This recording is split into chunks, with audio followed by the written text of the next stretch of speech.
بسم اللہ الرحمن الرحیم۔ السلام علیکم ورحمۃ اللہ وبرکاتہ۔ شوہر کے سامنے گرجنے والی بیویاں۔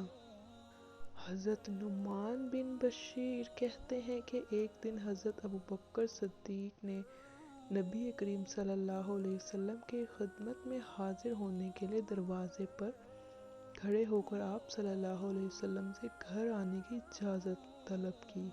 حضرت ابوبکر صدیق رضی اللہ تعالیٰ عنہ نے حضرت عائشہ رضی اللہ تعالیٰ عنہ کی آواز کو سنا جو زور زور سے بول رہی تھی، اور پھر وہ گھر میں داخل ہوئے تو انہوں نے حضرت عائشہ کا ہاتھ پکڑا اور تماچا مارنے کا ارادہ کیا کہ خبردار، آئندہ میں تمہیں رسول کریم صلی اللہ علیہ وسلم کی آواز سے اونچی آواز میں بولتے ہوئے نہ دیکھوں۔ ادھر نبی کریم صلی اللہ علیہ وسلم نے حضرت ابوبکر صدیق کو حضرت عائشہ کو مارنے سے روکنا شروع کیا، اور پھر حضرت ابوبکر صدیق غصے کی حالت میں نکل کر چلے گئے۔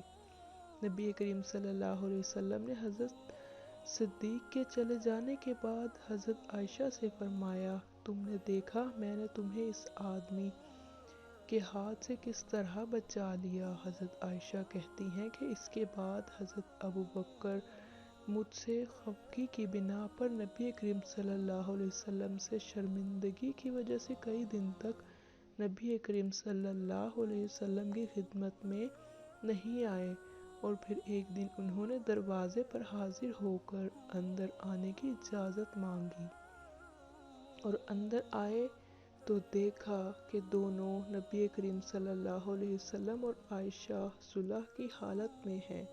حضرت ابوبکر صدیق نے دونوں کو مخاطب کر کے کہا، میں تم دونوں مجھ کو اپنی صلح میں شریک کر لو، جس طرح تم نے مجھ کو اپنی لڑائی میں شریک کیا تھا۔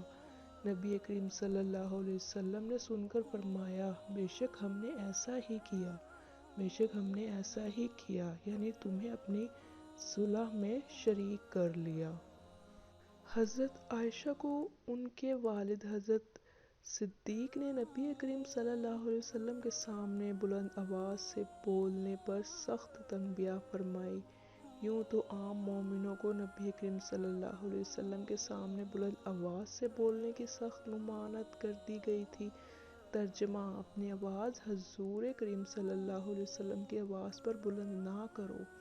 اور یہاں حضرت عائشہ کو قرآن کی اس ممانعت کا علم تو تھا، لیکن غیر شعوری طور پر حضرت عائشہ کی آواز میاں بیوی کی حیثیت سے ہونے والی گفتگو میں قدرے بلند ہو گئی۔ اس پر حضرت صدیق نے تنبیہ فرمائی، بیوی کو شوہر کے سامنے بلند آواز سے نہیں بولنا چاہیے۔ چنانچہ متعددہ حدیث میں بھی شوہر کے سامنے زبان درازی کی سخت ممانعت وار دی گئی ہے۔ نبی کریم صلی اللہ علیہ وسلم نے سفر معراج میں کچھ عورتوں کو دیکھا اور کتوں کی مانند چیختی اور آوازیں نکالتی تھیں، بکھرے بالوں میں سخت نوحہ کر رہی تھیں۔ نبی کریم صلی اللہ علیہ وسلم نے جبریل سے پوچھا، یہ کون ہیں؟ جبرائیل علیہ السلام نے کہا، یہ وہ عورتیں ہیں جو دنیا میں اپنے خاوند کے ساتھ زبان درازی کرتی تھیں، خاوند کو تلخ جواب دیتی تھیں۔ آج اللہ نے ان کو یہ سزا دی کہ یہ کتوں کی مانند آوازیں نکال رہی ہیں۔ اللہ تعالی ہم سب کو ہر قسم کے عذاب سے بچائے، آمین۔